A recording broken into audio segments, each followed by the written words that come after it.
Hello दोस्तों, तो आप सभी का स्वागत है आपके प्यारे से प्लेटफॉर्म एसएससी चौक पे। तो आज हम बात करने वाले हैं बेहद इम्पॉर्टेंट क्वेश्चन के, जो हर किसी न किसी एग्ज़ाम के लिए खास है। हम बता दें कि ये चैनल क्यों खास है। तो यह चैनल इसीलिए खास है क्योंकि यह उन्हीं चीज़ों को कवर करता है जो या तो एग्ज़ाम में आ चुके हैं या फिर आने की संभावना रखते हैं। 90 to 99% आने की संभावना रखते हैं या फिर प्रीवियस में आ चुके हैं, यह उन्हीं चीज़ों का कवर करता है। तो ये एसएससी सीएचएस हो, सीपीओ हो, एमटीएस हो, सीजीएल हो, सभी के लिए खास होने वाला है, या फिर कोई एयरफोर्स का स्टूडेंट है उसके लिए भी खास होने वाला है। तो चलिए शुरू करते हैं। तो सबसे पहला क्वेश्चन है, भारत की सीमा म्यांमार से लगती है। तो भारत की सीमा जो है म्यांमार से लगती है, तो पूर्व में लगती है। भारत की सीमा म्यांमार से पूर्व में लगती है। अब यहाँ से कुछ क्वेश्चन इस तरह से आ सकता है कि भारत का सबसे पूर्वी राज्य कौन है। तो भारत के सबसे पूर्वी राज्य की बात करें तो सबसे पूर्वी राज्य है अरुणाचल प्रदेश। ठीक है, अरुणाचल प्रदेश। यदि पूछते भारत के सबसे उत्तरी राज्य कौन है, यानी नदर्न मोस्ट स्टेट कौन है, तो नदर्न मोस्ट स्टेट जो हो जाएगा वो हो जाएगा हिमाचल प्रदेश। ध्यान रखिएगा, लद्दाख और जम्मू ये सब क्या हो गया, केंद्र शासित प्रदेश हो गया। और इधर से पूछ देगा सबसे सदर्न मोस्ट स्टेट कौन है, तो सदर्न मोस्ट स्टेट हो जाएगा तमिलनाडु। ठीक है, तमिलनाडु। जान से ऑप्शन नंबर ए में केरला देगा, लेकिन केरला नहीं है, सदर्न मोस्ट स्टेट तमिलनाडु है। यदि वेस्टर्न मोस्ट स्टेट पूछ दे तो वेस्टर्न मोस्ट स्टेट हो जाएगा, ये हो जाएगा गुजरात। ठीक है, कौन हो जाएगा, गुजरात। क्वेश्चन नंबर 2 में क्या है कि निम्नलिखित में से किस देश की सीमा भारत की भूमि से नहीं लगता है। तो भारत की भूमि से नहीं लगता है, तो वह नहीं लगता है तो वह हो जाएगा श्रीलंका, यानी ऑप्शन नंबर डी। इनके साथ भारत की भूमि वाली मतलब सीमा नहीं लगती है। यदि यही पूछ दे यहाँ से क्वेश्चन, भारत की सीमा सबसे ज़्यादा भूमि से लगती है, तो वो हो जाएगा बांग्लादेश। कितना लगता है, तो 4096 किलोमीटर, 96 किलोमीटर, यानी सबसे ज़्यादा सीमा लगता है तो वो हो जाएगा भारत का बांग्लादेश से 4096 किलोमीटर। श्रीलंका से भूमि वाली सीमा नहीं लगती, यानी इसका करेक्ट आंसर हो जाएगा ऑप्शन नंबर डी। ठीक है, क्वेश्चन नंबर 3 क्या है, भूटान भारत के निम्नलिखित में से किस राज्य के साथ अपनी सीमा साझा करता है। तो ये अपनी सीमा साझा करता है सिक्किम के साथ, पश्चिम बंगाल के साथ, आसाम के साथ, अरुणाचल प्रदेश के साथ। ठीक है, भूटान जो है एक बफर कंट्री भी है। बफर कंट्री किसको बोलते हैं, बफर कंट्री वैसे देश को बोलते हैं जो कि नहीं दो बड़े देश के बीच में एक छोटा देश है। जैसे दो बड़े देश, जैसे एक तरफ से इंडिया हो जाता है, एक तरफ से यहाँ से इंडिया हो जाता है, यहाँ से इंडिया हो जाता है और यहाँ से हो जाता है चाइना, और इसी के बीच में छोटा छोटा देश एक नेपाल हो जाता है, एक भूटान हो जाता है। ठीक है, तो नेपाल और भूटान क्या है, एक बफर कंट्री है, स्थल अवरुद्ध देश है, क्योंकि इनके साथ जलीय सीमा नहीं लगती है, और प्लस में दो ये एक लैंडलॉक कंट्री भी है, क्योंकि एक तरफ से चाइना घेर लेता है, एक तरफ से इंडिया, इसको बफर कंट्री भी बोलते हैं। ठीक है, तो इसका option number A correct answer हो जाएगा, option number A correct answer है। क्वेश्चन नंबर 4 क्या है, निम्नलिखित में से कौन भारत के दो द्वीपीय पड़ोसी देश हैं। तो द्वीपीय पड़ोसी देश है श्रीलंका और मालदीव, यानी option number A. Question number 5 है, LAC यानी वास्तविक नियंत्रण रेखा भारत और डैश के बीच प्रभावी सीमा है। तो ये हो जाएगा अफगानिस्तान, यानी ऑप्शन नंबर सी। ठीक है, क्वेश्चन नंबर 6 क्या है, भारत और पाकिस्तान के बीच वर्ष 1960 में किस जल संधि पर हस्ताक्षर किए गए थे। तो वह जल संधि पर हस्ताक्षर किए गए थे सिंधु, यानी ऑप्शन नंबर सी। और उस समय पाकिस्तान का प्रेसिडेंट कौन थे, तो उस समय पाकिस्तान का प्रेसिडेंट थे नायाब खान। कौन थे, नायाब खान। सिग्नेचर कौन किए थे इंडिया की तरफ से, तो वह थे JL नेहरू, यानी जवाहरलाल नेहरू।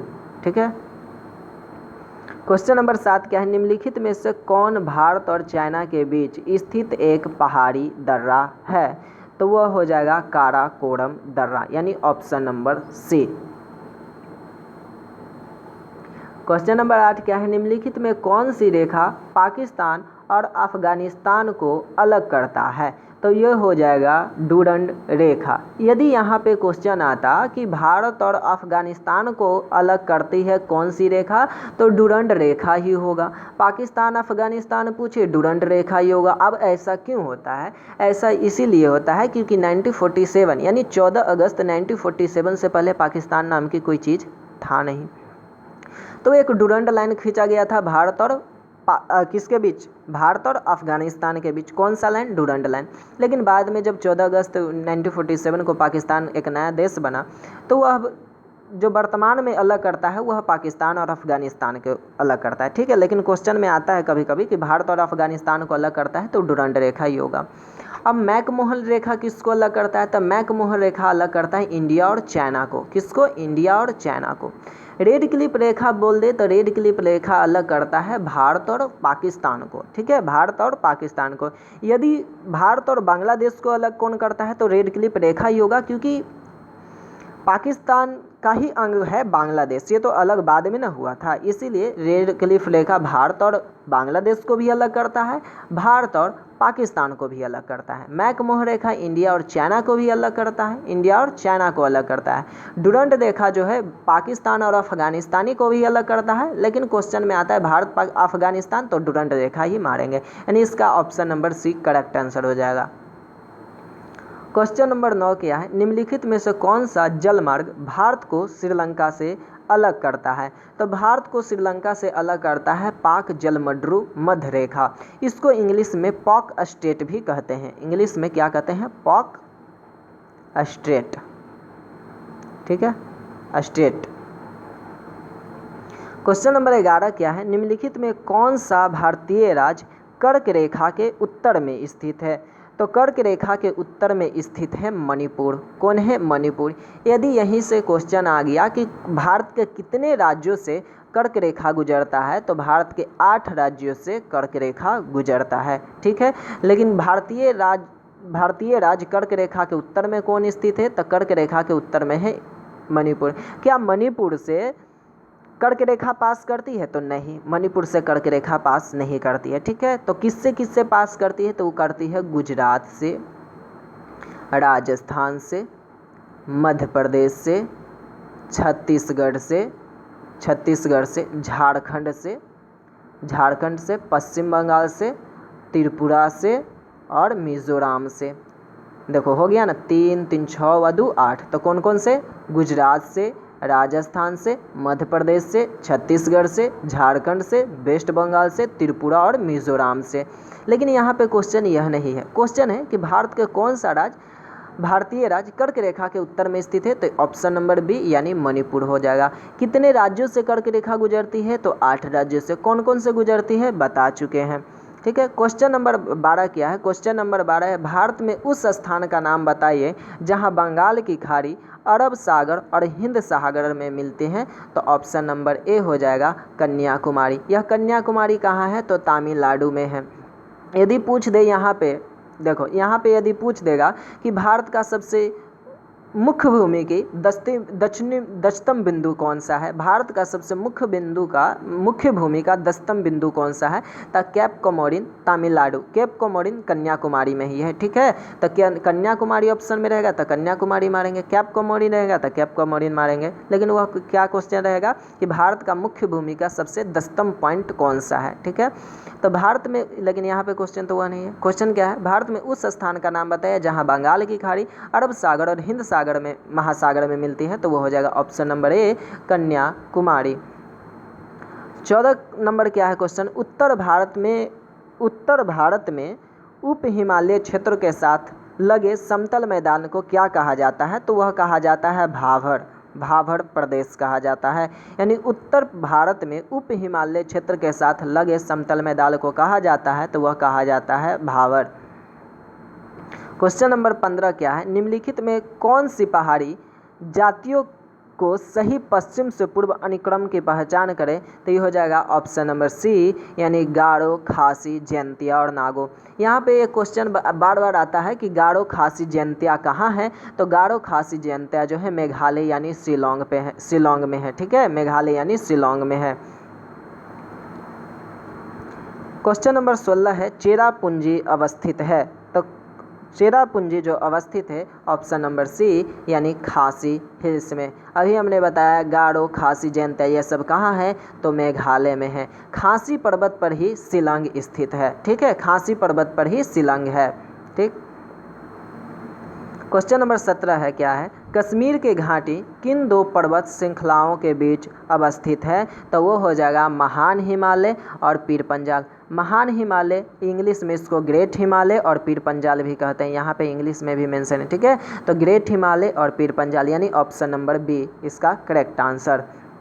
क्वेश्चन नंबर 18 है, कश्मीर घाटी किसके बीच अवस्थित है, तो पीर पंजाल और हिमाद्री पर्वत।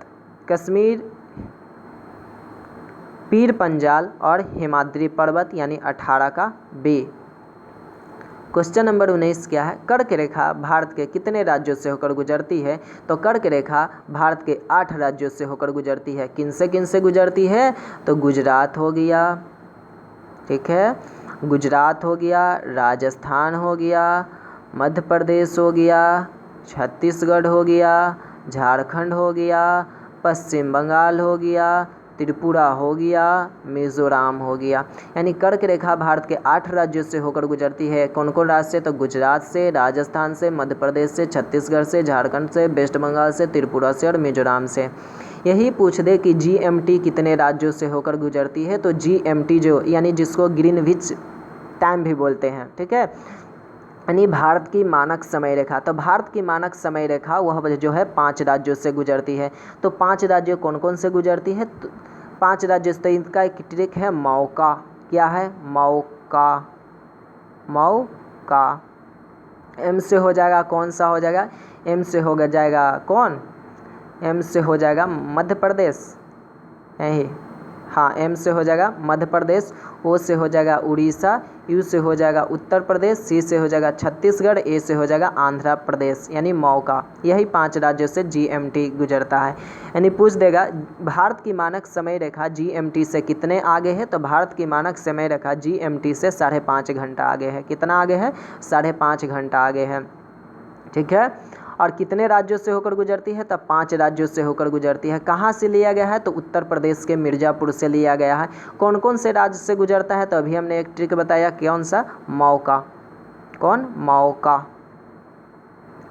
एम से हो जाएगा कौन सा, मध्य प्रदेश, ठीक है, ओ से हो जाएगा कौन सा, ओ से हो जाएगा उड़ीसा, यू से हो जाएगा यू से हो जाएगा उत्तर प्रदेश, सी से छत्तीसगढ़, ए से आंध्र प्रदेश। ठीक, थैंक यू। यदि वीडियो अच्छा लगा होगा तो लाइक और चैनल को सब्सक्राइब जरूर कर दीजिएगा। इसी तरह का अपडेटेड कंटेंट और संभावित प्रश्न आते रहेंगे। धन्यवाद।